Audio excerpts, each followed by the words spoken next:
So, hi everybody. Welcome. Thanks for coming into this dark room on this beautiful day to hear about the government and policy track we have planned at Identiverse. My name is Jeremy Grant. I'm Managing Director of Technology Business Strategy at Venable. We're a law firm based out of DC, though I'm not a lawyer. I work there along with a couple of other people who are odd birds, helping clients with a variety of different business, legal, strategy issues, where sometimes you need things that aren't attorneys involved. Today, I have a presentation entitled Identity. The government has arrived and they're here to help. And there's both a question mark and an exclamation point there, I think, to reflect both the excitement around what's happening there, as well as some of the skepticism that people have, because how on earth could the government be doing anything to actually improve things in identity? So, I'm clicking. Nope. What do you think? There we go. So 2018 is shaping up to be a historic year in identity, featuring unprecedented cooperation, never before seen between different government parties. For a number of reasons, there are some things that are really making it clear that it's time to do some things differently in identity, although probably not this and probably not these guys doing it. So historic year in identity. Well, what do I mean? Well, I think there was a catalyzing event that got a lot of policymakers' attention, here, at least here in the US last fall, which was the big Equifax breach. And I won't go on and on about the particulars of the breach. You guys are all identity geeks, so I'm sure most of you know a bit about it. But what it did really start to do was get people thinking about the consequences of it and things that might need to change. So see a headline here, the Equifax breach could end the credit industry as we know it. Well, I don't think that's happening, but it is prompting some discussions. Big day last October when on the same time, both Rob Joyce, who was the president's cybersecurity advisor, said we need to get rid of the social security number and replace it with something else, and the former CEO of Equifax, as he was up on the Hill getting yelled at in the hearing and being assigned all sorts of blame, said the exact same thing. And there were actually a number of others in industry who said that as well.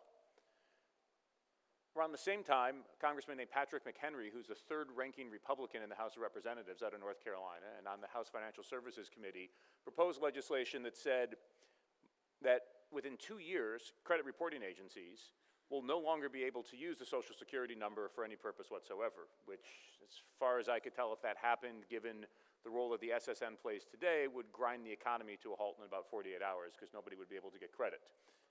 This started to get people's attention, which raises the next point. Why is this a historic time for government and identity? Because people in government who never really cared about identity before, who never focused on this topic, are suddenly starting to pay attention.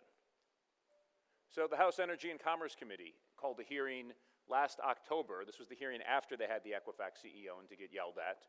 That was actually focusing on the topic of identity verification in a post-breach world. And the thesis that was actually of this that was coming from Greg Walden, the chairman of the House committee, was that we've had so many breaches and the adversaries have aggregated so much data about us that today the information necessary to compromise identity is readily available to anybody who wishes to find it. And so a lot of it was digging into the state of where we are and talking about what should come next. I got to testify, which was kind of fun. First time I'd ever done that. I even got to do it a second time. Don't mean to keep showing pictures of me, but it's been when the House Ways and Means Committee, which oversees the Social Security Administration in the US, which of course administers the Social Security number, which is the universal identifier in the US, had a hearing last month. And what was fascinating about that was the way that they were talking about this. So Sam Johnson, who's the 87-year-old chairman of the committee, long self-styled defender of overuse of the Social Security number, has made a long career in Congress of going after agencies, companies who are using the SSN in ways that he thinks shouldn't be done. Started to talk about this differently. He wasn't talking about the future of the Social Security number in total, but rather distinguishing between the fact that the number is used both as an identifier and an authenticator, which most people in this room get. But again, for a member of Congress who'd never focused on this before, and the fact that the whole committee was asking about identifiers and authenticators and what needs to come next with both, was a real transformation in terms of how Congress has been looking at this sort of an issue. The Senate Finance Committee is also starting to pay attention to broader identity issues. This is a letter by Ron Wyden. He's a senator from Oregon who's the ranking Democrat on the Finance Committee, sent a couple months ago to the FSI SEC, which is the Federal Financial Institutions Examination Council.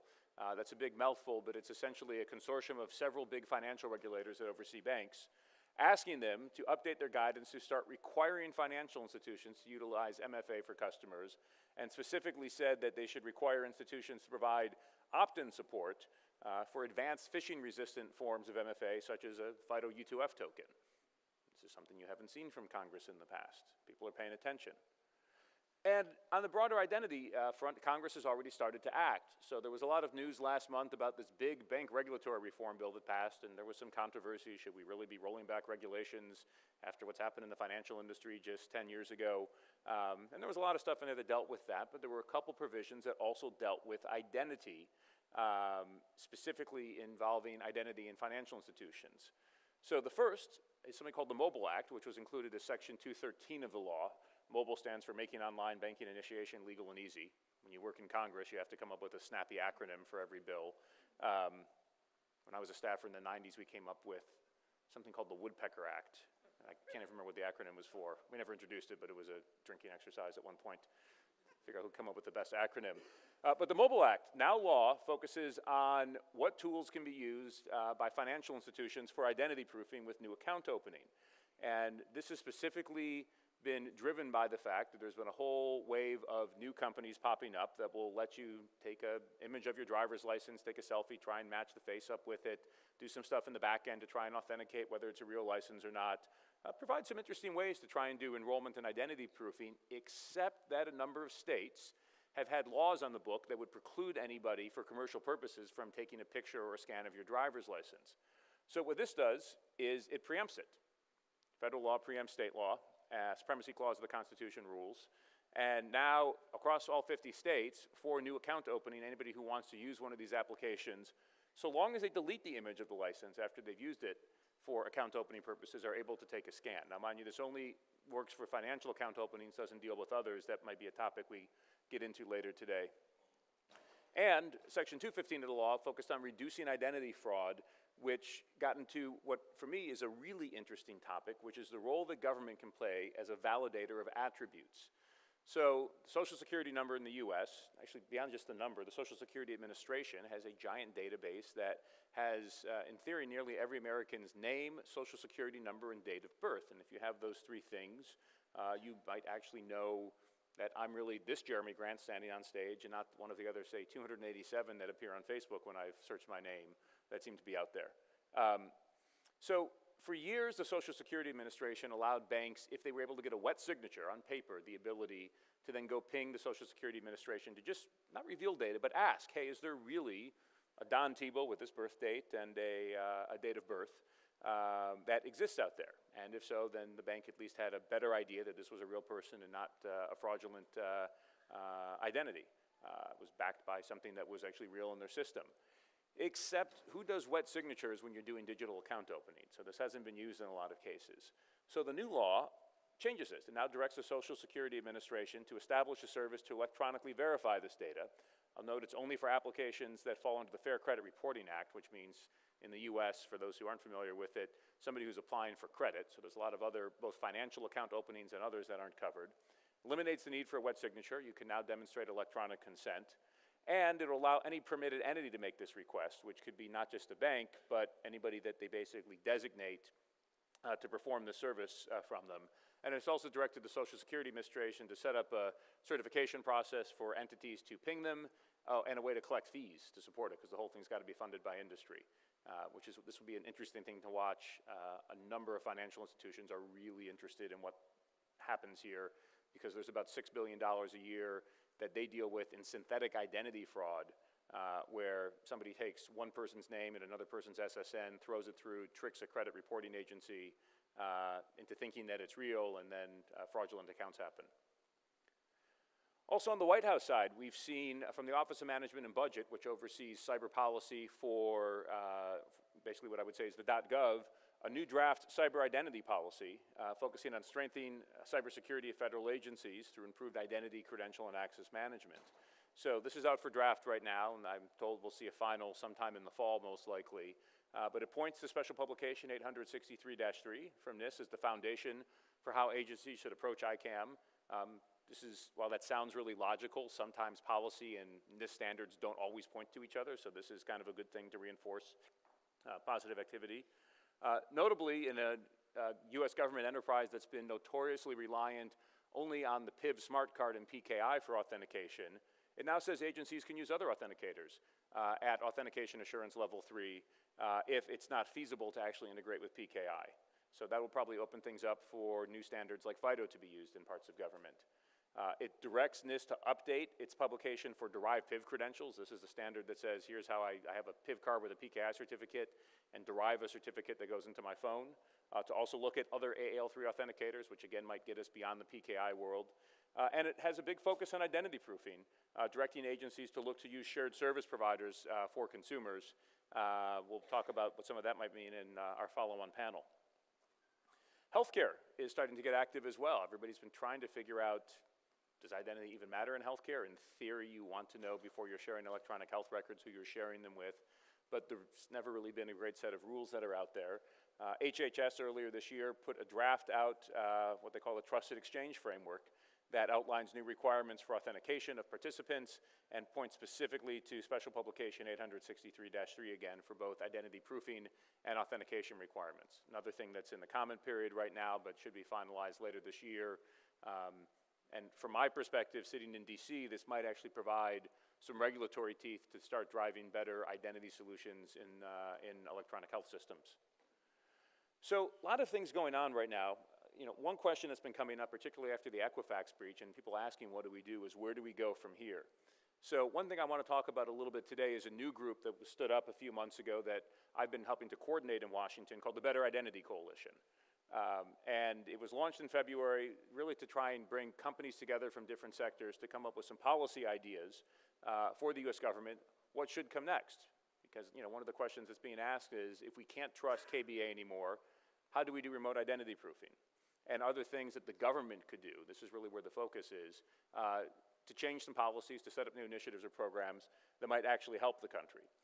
So July 19th, likely on Capitol Hill, we're still finalizing the room. We'll be releasing a paper called Better Identity in America, a blueprint for policymakers that'll lay out a pretty exhaustive set of recommendations. So I don't want to say exhaustive, things are bucketed into 5 areas about what government should do now to help. And, frankly pointing to some things that they shouldn't do as well, like try to come up with a brand new system to replace the Social Security number. One of the key focuses, where everybody's sort of, I think, starting to settle on is what can the government do? And a lot of this goes back to what I was talking about before with the Social Security Administration and the role that they will be playing to validate attributes online if a consumer requests it. So the United States doesn't have a national ID, but we do have numerous nationally recognized identity systems, whether it's a Social Security number, our driver's licenses, our passports, my TSA PreCheck. Everything that we have today is stuck in the paper and plastic world. So why did we get KBA? Because there wasn't a government solution in the digital world that could help. And that worked for a while, sort of, but now attackers have caught up with it. And so I think the question now is what should come next. And so at the core of the coalition's report and recommendations that'll be out next month is the idea that consumers should be able to ask a government agency that's already validated who they are, that knows something about them, that maybe has even issued them a physical credential, to stand behind it in the online world by taking a step at the consumer's request to validate the information from those credentials. So that should be coming out next month, and hopefully some follow-on activities, we'll go from there. So I've talked a lot about the US. I've got a few minutes before we get to our panel and want to talk as well about what's happening briefly outside the US. Australia, real quick, for those who haven't paid attention, their digital transformation agency has issued a whole bunch of documents to help create a trusted digital identity framework. It'll be a standard for digital ID in Australia. One thing of note that's interesting there in terms of identity proofing, they've got a face verification service. Every Australian's face is already in a system owned by the Attorney General. They want to make that available to consumers and businesses for remote identity proofing and enrollment with a whole bunch of privacy protections around it, but it's still going back to the state. Europe, we've really got the big 3 in terms of regulations and rules that have been driving things. And since we're in Boston this week, I thought it was worth showing. We've got Kevin, we've got Paul, we've got Ray. But in Europe, because I don't really care about the Celtics, and honestly I don't either, I'm a Pistons fan, EIDAS, PSD2, and GDPR. So what is PSD2? There's been a lot of talk about EIDAS, there's been a lot of talk about GDPR here. PSD2 is really interesting for those who haven't been following things in the financial services, is that it's an attempt by the European Commission to drive innovation through regulation. It's basically forcing banks to come up with interfaces, hopefully APIs, although the European Commission keeps trying to get a little too funky in specifying alternatives that could also be used, but allow consumers to have their financial information or privileges in terms of what you're able to do with your bank account shared with third-party providers like account information service providers. Think of a mint.com who will aggregate your data and maybe make some recommendations, as well as what they'll call payment initiation service providers, entities that don't hold a payment account for users but might let you make payments from them. So the idea is, how do you open up choice in banking and financial services and payments, and hopefully improve consumer protection? So there's been a lot of focus where the government's getting really specific in Europe about APIs and how consumers will authenticate through them and also grant consent for sharing some or all of their data or privileges. So a big thing that has been core to this is what they call SCA, Strong Customer Authentication, and PSD2, where we now have regulations that are out saying that every transaction requires multi-factor authentication with 2 or 3 elements, something you know, have, or are. I think we're familiar with those. And they also have some language in there that says you have to protect the independence of the authentication elements, which means if I'm using what they call a multi-purpose device, say like a smartphone, and I want to do something, let's say factor 1's a biometric on there and factor 2's a certificate, I have to have some sort of way to protect it. In fact, they call that the use of separated secure execution environments, like a secure enclave, a trusted execution environment, to actually protect the independence of those authentication factors. And there's been some interesting battles going on, by the way. I mentioned I'm a Pistons fan.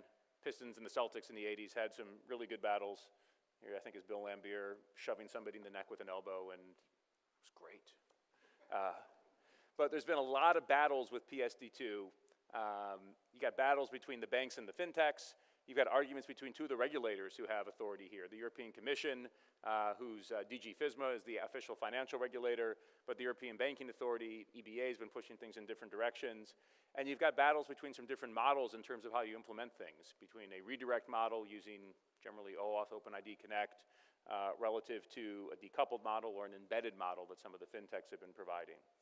And last November, the Commission asserted that any API that was using the redirect model, which I think is what most people in here would think of as a sane way to grant third-party access to do something with your bank account, would be an obstacle to a good consumer experience. That's provoked some interesting discussions in Europe.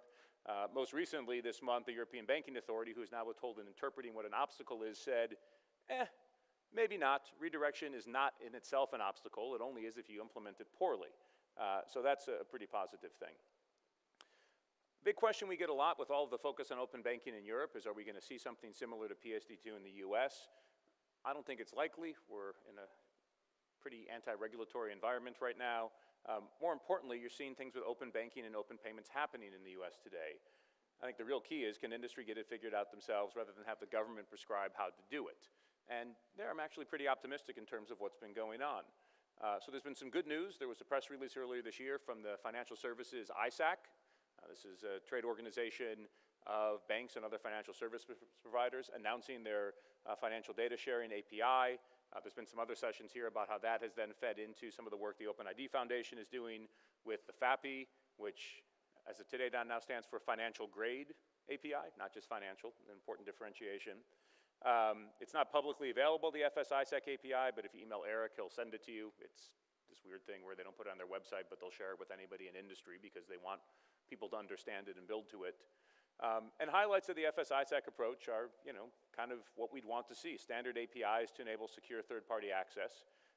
If I want to, as a consumer, set somebody up to access my account, I can be seamlessly passed to a secure server at my bank that can begin the enrollment process. And I get a chance to grant consent and, do things at a granular level.